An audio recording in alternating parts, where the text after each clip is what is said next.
মেটলৈ স্বাগতম অভিলাষ আৰু লৈ আহিছো এটা গুৰুত্বপূৰ্ণ খবৰ। গৌৰৱ গগৈলৈ মুখ্যমন্ত্ৰী হিমন্ত বিশ্ব শৰ্মাৰ পোনপটীয়া আহ্বান। 8 এপ্ৰিলত পুৱা 10 বজাত বটদ্ৰৱালৈ আহ্বান জনাইছে গৌৰৱ গগৈক।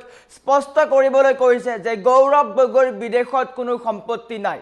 তাৰ সমান্তৰালকৈ 2 বছৰত গৌৰৱ গগৈৰ কেনেকৈ 100% সম্পত্তি বৃদ্ধি পালে সেয়াও স্পষ্ট কৰিবলৈ কৈছে। বটদ্ৰৱালৈ আহি গীতাত হাত চুই শপত খাবলৈ চেলেঞ্জ জনাইছে মুখ্যমন্ত্ৰীয়ে। আৰু এই সন্দৰ্ভত মুখ্যমন্ত্ৰীয়ে কি মন্তব্য আগবঢ়াইছে লৈ অহাৰ চেষ্টা কৰিছোঁ। জনাই আছোঁ টাইমত বিগ ব্ৰেকিং ডাঙৰ খবৰ। গৌৰৱ গগৈক বটদ্ৰৱালৈ নিমন্ত্ৰণ মুখ্যমন্ত্ৰীৰ। গৌৰৱ গগৈক বটদ্ৰৱালৈ আহিবলৈ চেলেঞ্জ জনাইছে মুখ্যমন্ত্ৰীয়ে। 8 এপ্ৰিলৰ পুৱা 10 বজাত গীতা চুই শপত খোৱাৰ মুকলি প্ৰত্যাহ্বান মুখ্যমন্ত্ৰীৰ। বিদেশত পৰিয়ালৰ কোনো সম্পত্তি নাই বুলি শপত খাওঁ গৌৰৱ গগৈ। মুখ্যমন্ত্ৰীৰ মন্তব্য। পাকিস্তানৰ বেংক একাউণ্ট খুলি দিম বুলি শপত খাওক গৌৰৱ গগৈ। পাকিস্তানত থকা বেংক একাউণ্ট খুলি দিম বুলি শপত খাওক গৌৰৱ গগৈ। আনহাতে মুখ্যমন্ত্ৰীয়ে কৈছে ভাৰতৰ বাহিৰত মোৰ 1 ইঞ্চিও মাটি নাই। ভাগৱতত ধৰি মই শপত খাবলৈও সাজু আছোঁ। ভাগৱতত হাত থৈ মই শপত খাবলৈ সাজু। দেশৰ বাহিৰত সম্পত্তি থাকিলে 72 ঘণ্টাৰ ভিতৰত ভগৱানে আমাক মৃত্যু দিব। গৌৰৱ গগৈৰ 100% সম্পত্তি বৃদ্ধিক লৈ কিয় কোনেও প্ৰশ্ন নকৰে মুখ্যমন্ত্ৰীৰ সেয়া প্ৰশ্ন। আনহাতে গৌৰৱ গগৈক বটদ্ৰৱালৈ নিমন্ত্ৰণ জনাইছে যে আপুনি আহক শপত খাওক। 8 এপ্ৰিলৰ পুৱা 10 বজাত গীতাত হাত থৈ শপত খোৱাৰ মুকলি প্ৰত্যাহ্বান মুখ্যমন্ত্ৰীৰ। বিদেশত পৰিয়ালৰ কোনো সম্পত্তি নাই বুলি গৌৰৱ গগৈয়ে শপত খাওক যে গৌৰৱ গগৈৰ বিদেশত কোনো সম্পত্তি নাই। আনহাতে পাকিস্তানত থকা বেংক একাউণ্ট খুলি দিম বুলিও শপত খাওক গৌৰৱ গগৈ। আনহাতে মুখ্যমন্ত্ৰীয়ে স্পষ্ট কৰিছে এই কথা যে হিমন্ত বিশ্ব শৰ্মাৰ ভাৰতৰ বাহিৰত 1 ইঞ্চিও মাটি নাই। ভাগৱতত ধৰি শপত খাবলৈ মই সাজু বুলি উল্লেখ কৰিছে মুখ্যমন্ত্ৰীয়ে। দেশৰ বাহিৰত সম্পত্তি থাকিলে 72 ঘণ্টাৰ ভিতৰত ভগৱানে আমাক মৃত্যু দিয়ক বুলিও মুখ্যমন্ত্ৰীয়ে সংবাদ মাধ্যমৰ আগত আৱেগিক হৈ এই মন্তব্য কৰে। গৌৰৱ গগৈৰ 100% সম্পত্তি বৃদ্ধি হৈছে। বিগত 2 বছৰত গৌৰৱ গগৈৰ 100% সম্পত্তি বৃদ্ধি হৈছে, কিন্তু তাক লৈ কোনেও প্ৰশ্ন উত্থাপন নাই কৰা।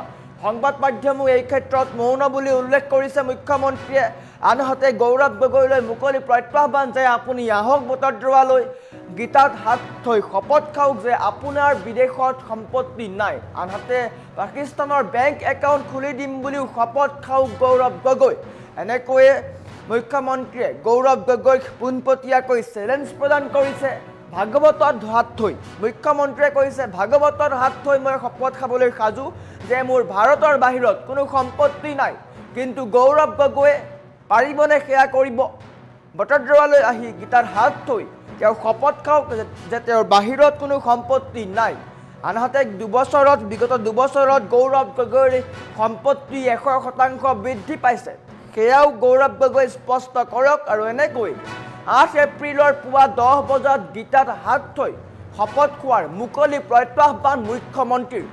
বিদেশত পৰিয়ালৰ সম্পত্তি নাই বুলি গৌৰৱ গগৈয়ে শপত খাওক, অন্যথা তেওঁ মানি লওক যে তেওঁৰ সম্পত্তি আছে বিদেশত।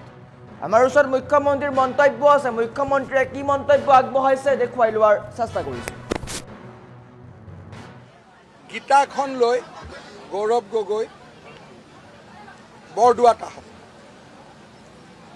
আৰু ময়ো সেই টাইমতে গৈ পাম।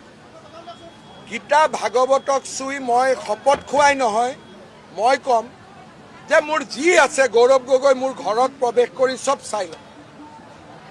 কিন্তু গৌৰৱ গগৈয়ে তেওঁৰ পৰিবাৰৰ, তেওঁ মোৰ বুলি কয়, তেওঁ বহুত স্মাৰ্ট, আমাৰ শব্দটো নকয়। মইতো কওঁ মই মানে মোৰ পৰিবাৰ ল'ৰা ছোৱালী চব। মই চেলেঞ্জ দিছোঁ 8 তাৰিখে ৰাতিপুৱা 10টা বজাত গৌৰৱ গগৈ বটদ্ৰৱা সত্ৰত আহক। মই শপত খাম যে মোৰ ল'ৰা ছোৱালী মই আমাৰ 72 ঘণ্টাত মৃত্যু হ'ব যদি ভাৰতৰ বাহিৰত আমাৰ 1 ইঞ্চি ক'ৰবাত এটা প্ৰপাৰ্টি আছে। গৌৰৱ গগৈ এইটো শপত খাবনে নাই যে ভাৰতৰ বাহিৰত মোৰ আৰু মোৰ পত্নীৰ কোনো সম্পত্তি নাই। পাকিস্তানৰ বেংক একাউণ্টটো খুলি দিবনে নাই? দুবছৰত MP ইলেকশ্যন আৰু দুবছৰৰ ভিতৰত গৌৰৱ গগৈ পৰিয়ালৰ যে সম্পত্তি 100% বাঢ়ি গ'ল, এইটোতো কোনো পেপাৰে নিলিখে। দুখ লাগে এইটো কাৰণে যে টাৰ্গেটটো অসমীয়া মিডিয়াৰ মই। কেতিয়াবা মোৰ চকু পানী ওলায়, কাম মই কৰোঁ, ৰাতিয়ে দিনে কোভিড হস্পিটেল মই ঘূৰোঁ, টাৰ্গেট মই। আৰু গৌৰৱ গগৈ পাকিস্তানত বেংক একাউণ্ট আছে, চিধা কাগজ দেখাই দিলোঁ, তথাপিতো আপোনালোকে বিশ্বাস নকৰে। তাৰমানে বাপেক ডাঙৰ হ'লে চব মাফ। আমাৰ দেউতা সৰু আছিল কাৰণে, সাধাৰণ আছিল কাৰণে আমি একো কৰিব নোৱাৰোঁ। এইবিলাক হৈছে দুখৰ কথা। কোনোবাই ফটো শ্বপ কৰি আজিকালিৰ দিনত ডকুমেণ্টছ বনায় নেকি? আজিৰ দিনটো কালি প্ৰেছ কনফাৰেন্স কৰিলে, আজিৰ দিনটোতো একো নামাতা হ'ল। এতিয়া ইয়াত এইবিলাক আছে, প্ৰতিদিন DY সুধিছে নেকি আজি ধৰি পেলাই যে গৌৰৱ গগৈ কালি আপুনি ইমান ডাঙৰ ডাঙৰ কথা ক'লে, আজি কিয় মুখেদি নামাতে? আপুনি কোন পেপাৰৰ হয়? ঈশান নিউজ। পৰহি 8 তাৰিখে ৰাতিপুৱা 10টা বজাত বটদ্ৰৱা সত্ৰত দান। গৌৰৱ গগৈ ভাগৱতক লৈ শপত খাওক যে মই মোৰ পত্নীৰ পাকিস্তান একাউণ্ট খুলি দিম, আৰু মই শপত খাম যে হে ভগৱান, মোৰ ল'ৰা মোৰ পত্নী কাবাৰ যদি বাহিৰত এটাও প্ৰপাৰ্টি আছে, 72 ঘণ্টাত আমাক মাৰি পেলাব। আৰু কিবা ক'ব লাগিব নে লাগিব? আজি 2 বছৰ ধৰি জ্বলাই আছে। মই সহ্য কৰি আছোঁ, কাৰণ বিজেপি চৰকাৰখন আহিব লাগে। কিন্তু এতিয়াতো আৰু কালি 5টা বজাত কেম্পেইন চেছ, কালিৰ পৰা মুখখন মোৰ কোনে ৰাখিব? প্ৰত্যেকটো এইবিলাকৰ মালিকৰ প্ৰত্যেকটোৰে পঞ্জী মোৰ লগত আছে। কুস্তি পত্ৰিকা 30 বছৰ হৈ গ'ল। ট্ৰাইবেল বেল্ট এণ্ড ব্লকততো মোৰ মাটি নাই। মইতো মানুহক পইচা খুজি হোৱাটছআপ নিদিওঁ। সেইকাৰণে এইবিলাক আৰু এটা কথা আছে, এইবিলাক কেনেকৈ এক্সপ'জ কৰিব লাগে মই জানো। কালি 5টা বজাৰ পিছত মোৰ মুখখন কোনে ধৰি ৰাখিব? মই মুখখন এইকাৰণে বন্ধ কৰি আছিলোঁ, ভাই বিজেপিখন আহক। কাৰণ বিজেপি আহিলে ল'ৰাই চাকৰি পাব, বিজেপি আহিলে টানেল হ'ব, বিজেপি আহিলে এলিভেটেড কৰিডৰ হ'ব। গতিকে ৰাইজে যদি অমৃত খাব লাগে, কোনোবাই বিষ খাব লাগিব। গীতাখন লৈ গৌৰৱ গগৈ বৰদোৱাত আহক, আৰু ময়ো সেই টাইমতে গৈ পাম। গীতা ভাগৱতক চুই মই শপত খোৱাই নহয়, মই ক'ম যে মোৰ যি আছে গৌৰৱ গগৈ মোৰ ঘৰত প্ৰৱেশ কৰি চব চাই লওক। কিন্তু গৌৰৱ গগৈয়ে তেওঁৰ পৰিবাৰৰ, তেওঁ মোৰ বুলি কয়, তেওঁ বহুত স্মাৰ্ট, আমাৰ শব্দটো নকয়। মইতো কওঁ, মই মানে মোৰ পৰিবাৰ ল'ৰা ছোৱালী চব। মই চেলেঞ্জ দিছোঁ, 8 তাৰিখে ৰাতিপুৱা 10টা বজাত গৌৰৱ গগৈ বটদ্ৰৱা সত্ৰত আহক। মই শপত খাম যে মোৰ ল'ৰা ছোৱালী মই, আমাৰ 72 ঘণ্টাত মৃত্যু হ'ব যদি ভাৰতৰ বাহিৰত আমাৰ 1 ইঞ্চি ক'ৰবাত এটা প্ৰপাৰ্টি আছে। গৌৰৱ গগৈ এইটো শপত খাবনে নাই যে ভাৰতৰ বাহিৰত মোৰ আৰু মোৰ পত্নীৰ কোনো সম্পত্তি নাই? পাকিস্তানৰ বেংক একাউণ্টটো খুলি দিবনে নাই? 2 বছৰত MP ইলেকশ্যন আৰু 2 বছৰৰ ভিতৰত গৌৰৱ গগৈ পৰিয়ালৰ যে সম্পত্তি 100% বাঢ়ি গ'ল, এইটোতো কোনো পেপাৰে নিলিখে। দুখ লাগে এইটো কাৰণে যে টাৰ্গেটটো অসমীয়া মিডিয়াৰ মই। কেতিয়াবা মোৰ চকু পানী ওলায়, কাম মই কৰোঁ, ৰাতিয়ে দিনে কোভিড হস্পিটেল মই ঘূৰোঁ, টাৰ্গেট মই। আৰু গৌৰৱ গগৈ পাকিস্তানত বেংক একাউণ্ট আছে, চিধা কাগজ দেখাই দিলোঁ, তথাপিতো আপোনালোকে বিশ্বাস নকৰে। তাৰমানে বাপেক ডাঙৰ হ'লে চব মাফ। আমাৰ দেউতা সৰু আছিল কাৰণে, সাধাৰণ আছিল কাৰণে আমি একো কৰিব নোৱাৰোঁ।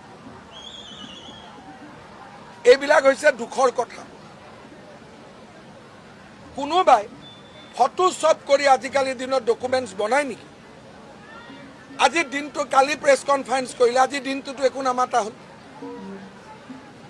এতিয়া ইয়াত এইবিলাক আছে প্ৰতিদিন DUI সুধিছে নেকি আজি ধৰি পেলাই যে গৌৰৱ গগৈ কালি আপুনি ইমান ডাঙৰ ডাঙৰ কথা ক'লে আজি কিয় মুখেদি নামাতে আপুনি কোন পেপাৰৰ হয় ঈশান নিউজ পৰহি 8 তাৰিখে ৰাতিপুৱা 10টা বজাত বটদ্ৰৱা সত্ৰত দান গৌৰৱ গগৈ ভাগৱতক লৈ শপত খাওক যে মই মোৰ পত্নীৰ পাকিস্তান একাউণ্ট খুলি দিম আৰু মই শপত খাম যে হে ভগৱান মোৰ ল'ৰা মোৰ পত্নী কাবাৰ যদি বাহিৰত এটাও প্ৰপাৰ্টি আছে 72 ঘণ্টাত আমাক মাৰি পেলাব আৰু কিবা ক'ব লাগিব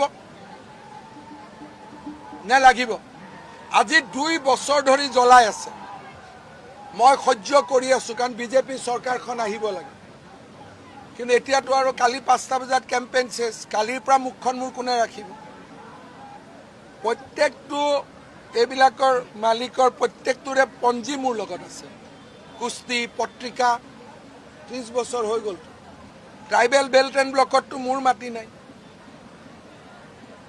মইতো মানুহক পইচা খুজি হোৱাটছআপ নিদিওঁ সেইকাৰণে এইবিলাক আৰু এটা কথা আছে এইবিলাক কেনেকৈ এক্সপ'জ কৰিব লাগে মই জানো কালি 5টা বজাৰ পিছত মোৰ মুখখন কোনে ধৰি ৰাখিব মই মুখখন এইকাৰণে বন্ধ কৰি আছিলোঁ ভাই বিজেপিখন আহক কাৰণ বিজেপি আহিলে ল'ৰাই চাকৰি পাব বিজেপি আহিলে টানেল হ'ব বিজেপি আহিলে এলিভেটেড কৰিডৰ হ'ব গতিকে ৰাইজে যদি অমৃত খাব লাগে কোনোবাই বিষ খাব লাগিব গীতাখন লৈ গৌৰৱ গগৈ বৰদোৱাত আহক আৰু ময়ো সেই টাইমতে গৈ পাম গীতা ভাগৱতক চুই মই শপত খোৱাই নহয় মই ক'ম যে মোৰ যি আছে গৌৰৱ গগৈ মোৰ ঘৰত প্ৰৱেশ কৰি চব চাই লওক কিন্তু গৌৰৱ গগৈয়ে তেওঁৰ পৰিবাৰৰ তেওঁ মোৰ বুলি কয় তেওঁ বহুত স্মাৰ্ট আমাৰ শব্দটো নকয় মইতো কওঁ মই মানে মোৰ পৰিবাৰ ল'ৰা ছোৱালী চব মই চেলেঞ্জ দিছোঁ 8 তাৰিখে ৰাতিপুৱা 10টা বজাত গৌৰৱ গগৈ বটদ্ৰৱা সত্ৰত আহক মই শপত খাম যে মোৰ ল'ৰা ছোৱালী মই আমাৰ 72 ঘণ্টাত মৃত্যু হ'ব যদি ভাৰতৰ বাহিৰত আমাৰ 1 ইঞ্চি ক'ৰবাত এটা প্ৰপাৰ্টি আছে গৌৰৱ গগৈ এইটো শপত খাবনে নাই যে ভাৰতৰ বাহিৰত মোৰ আৰু মোৰ পত্নীৰ কোনো সম্পত্তি নাই পাকিস্তানৰ বেংক একাউণ্টটো খুলি দিবনে নাই 2 বছৰত MP ইলেকশ্যন আৰু 2 বছৰৰ ভিতৰত গৌৰৱ গগৈৰ পৰিয়ালৰ যে সম্পত্তি 100% বাঢ়ি গ'ল এইটোতো কোনো পেপাৰে নিলিখে দুখ লাগে এইটো কাৰণে যে টাৰ্গেটটো অসমীয়া মিডিয়াৰ মই কেতিয়াবা মোৰ চকু পানী ওলাই কাম মই কৰোঁ ৰাতিয়ে দিনে কোভিড হস্পিটাল মই ঘূৰোঁ টাৰ্গেট মই আৰু গৌৰৱ গগৈ পাকিস্তানত বেংক একাউণ্ট আছে চিধা কাগজ দেখাই দিলোঁ তথাপিতো আপোনালোকে বিশ্বাস নকৰে তাৰমানে বাপেক ডাঙৰ হ'লে চব মাফ আমাৰ দেউতা সৰু আছিল কাৰণে সাধাৰণ আছিল কাৰণে আমি একো কৰিব নোৱাৰোঁ এইবিলাক হৈছে দুখৰ কথা কোনোবাই ফটো চব কৰি আজিকালিৰ দিনত ডকুমেণ্টছ বনায় নেকি আজিৰ দিনটো কালি প্ৰেছ কনফাৰেন্স কৰিলে আজিৰ দিনটোতো একো নামাতা হ'ল এতিয়া ইয়াত এইবিলাক আছে প্ৰতিদিন DUI সুধিছে নেকি আজি ধৰি পেলাই যে গৌৰৱ গগৈ কালি আপুনি ইমান ডাঙৰ ডাঙৰ কথা ক'লে আজি কিয় মুখেদি নামাতে আপুনি কোন পেপাৰৰ হয় ঈশান নিউজ পৰহি 8 তাৰিখে ৰাতিপুৱা 10টা বজাত বটদ্ৰৱা সত্ৰত দান গৌৰৱ গগৈ ভাগৱতক লৈ শপত খাওক যে মই মোৰ পত্নীৰ পাকিস্তান একাউণ্ট খুলি দিম আৰু মই শপত খাম যে হে ভগৱান মোৰ ল'ৰা মোৰ পত্নী কাবাৰ যদি বাহিৰত এটাও প্ৰপাৰ্টি আছে 72 ঘণ্টাত আমাক মাৰি পেলাব আৰু কিবা ক'ব লাগিব নে লাগিব আজি 2 বছৰ ধৰি জ্বলাই আছে মই সহ্য কৰি আছো কাৰণ বিজেপি চৰকাৰখন আহিব লাগে কিন্তু এতিয়াতো আৰু কালি 5টা বজাত কেম্পেইন শেষ কালিৰ পৰা মুখখন মোৰ কোনে ৰাখিব প্ৰত্যেকটো এইবিলাকৰ মালিকৰ প্ৰত্যেকটোৰে পঞ্জী মোৰ লগত আছে কুস্তি পত্ৰিকা 30 বছৰ হৈ গ'ল